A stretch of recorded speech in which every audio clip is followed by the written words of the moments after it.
C'est toujours un grand plaisir d'être ici.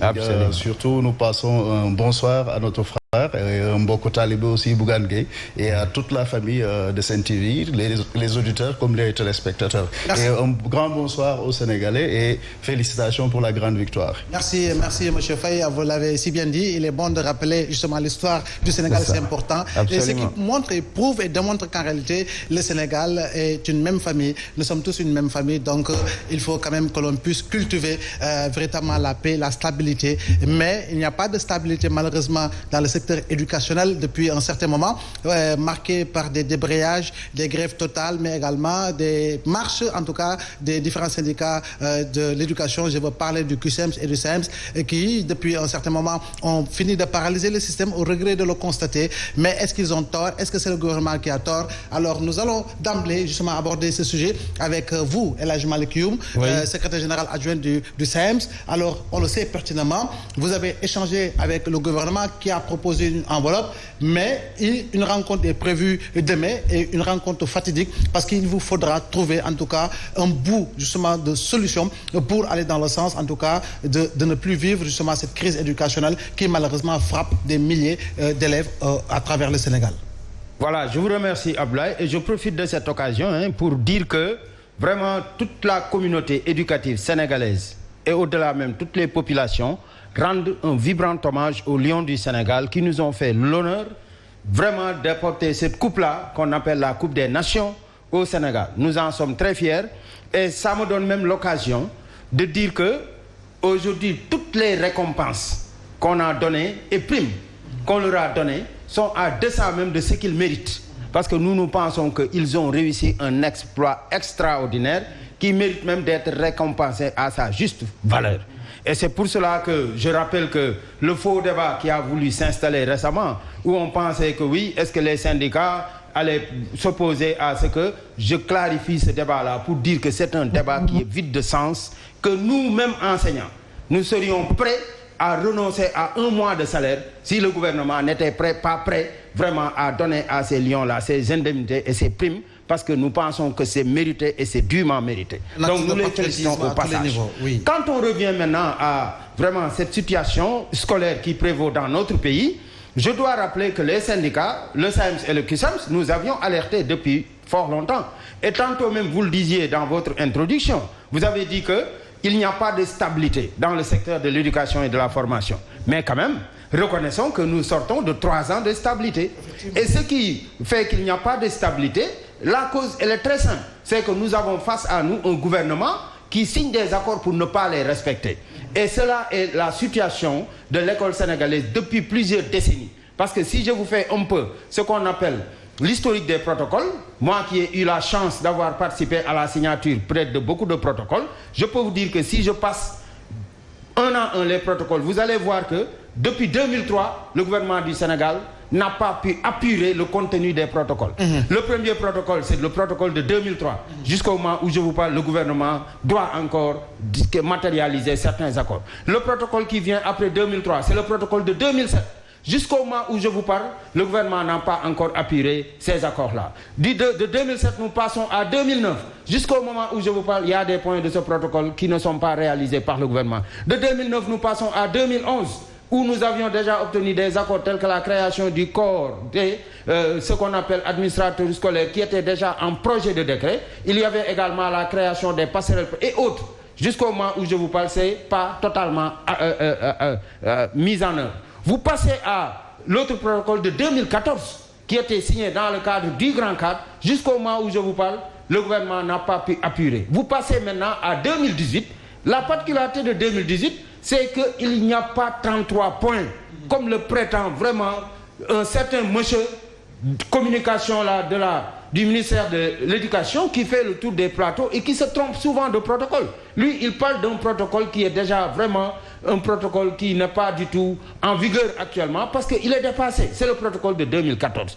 Aujourd'hui, en réalité, le protocole de 2018. Mais c'est le protocole de 2018 que j'ai pas devant moi. Donc, nous avons signé un nouveau protocole à partir de 2018.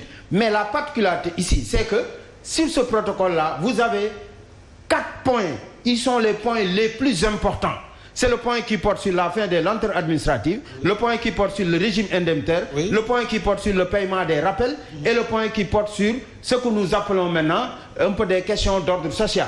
Et maintenant, le 5e point, ce n'est que la revue des accords passés. Tous les accords passés, nous les avons consignés dans ce point-là. Et le 6e point de ce protocole, ce n'est rien d'autre que vraiment un dispositif qui nous permettait de prendre en charge le monitoring des accords. C'était donc de dire que ce monitoring est dédié au Premier ministre. Donc c'est ça. Et aujourd'hui, pour un peu faire le point, disons que le point tout simplement, c'est que le gouvernement n'a pas respecté surtout les points les plus nodaux par rapport à ce protocole, et c'est pourquoi les syndicats ont décidé de renouer avec la tradition de lutte. On va vous revenir, Monsieur Youm, parce qu'en réalité, il est question justement de trouver des solutions urgentes, et il y a une rencontre prévue demain avec justement des ministères, des membres du gouvernement, pour essayer d'aller dans le sens de trouver des solutions. Habillés tout en blanc, et véritablement sur le symbole et la couleur de la paix. Nous osons espérer qu'une solution sera trouvée sur le plateau de l'essentiel et sans aucune prétention. Surtout en se vendant. Voilà. Alors, M. Faye, vous également, on le sait pertinemment, vous êtes un acteur de développement, un acteur politique, vous êtes également parent d'élèves, mais comment vivez-vous justement cette situation d'instabilité justement du système éducatif sénégalais depuis un certain temps? Bon, je dirais d'abord c'est une situation très regrettable quand même, parce que dans un pays, le moyen le plus important demeure l'enseignement, au-delà même de l'enseignement, l'éducation en tant que telle. Mais pour appeler tous les acteurs quand même, il faudrait que l'on sache et qu'on remette d'abord l'élève, sinon l'étudiant, au centre de ce débat. Parce que les grands perdants, d'abord et avant tout, ce sont les élèves. Au-delà même des parents d'élèves. Parce que moi qui vous parle, je suis enseignant formateur, j'interviens dans l'administration des affaires, ainsi de suite. Donc je sais en fait de quoi il s'agit. Encore aussi parents d'élèves.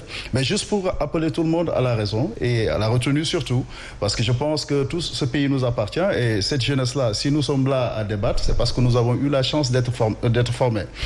Il faudrait quand même qu'on fasse certains sacrifices quand même pour que nos jeunes, nos enfants, parce qu'en réalité, comme on dit en Wolof, on ne sait jamais dans la vie. Juste pour dire, ce pays nous appartient, il faudrait, et nous lançons un appel à l'État du Sénégal, à commencer d'abord par le président de la République, le frère cousin Macky Sall.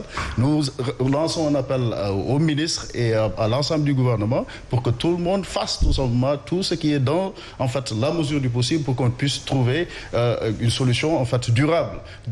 Et aussi, on ne saurait jamais dire cela sans pour autant lancer le même appel, sinon encore avec beaucoup plus d'ardeur aux collègues enseignants pour qu'ils reprennent tout simplement en fait les classes, mais surtout qu'ils reprennent leurs responsabilités. Parce que ce qui se passe aujourd'hui, nous l'avons tout le temps décrié, c'est parce que d'abord et avant tout, pour trouver une solution, il faut essayer de dépolitiser l'espace syndical. Ça fait mal quand même quand on voit des gens souvent qui interviennent, qui parlent au nom, je ne parle pas de M. Youm, mais je dis des gens qui interviennent, qui parlent au nom d'un syndicat, d'un regroupement, d'un conglomérat d'enseignants, mais qui se retrouvent quelque part acteurs, sinon à la limite même partisans. Mais est-ce que vous pensez, M. Faye, que cela aujourd'hui est possible? Et si l'on remonte l'histoire justement syndicale au Sénégal, on le sait pertinemment, et pratiquement les précurseurs ont toujours appartenu justement à des formations d'obédience libérale, socialiste ou gauche. Et l'on se rappelle que l'UDEN ou le Sud-Est véritablement ont été portés sur les fonds baptismaux par des hommes également qui étaient membres justement à part entière de formation politique. Est-ce qu'aujourd'hui, cela peut être véritablement un point d'achoppement par rapport justement à la marche normale d'un syndicat? Bon, à défaut d'être une solution, ça peut être au moins un début de solution. Et cela appartient tout simplement à ceux qui se regroupent dans ces cadres qu'on appelle ces cadres de syndicats. Parce que moi, je suis d'abord syndicaliste depuis l'Université de Dakar, et ainsi de suite. Mais on a toujours voulu faire la différence entre l'appartenance politique et l'appartenance syndicale.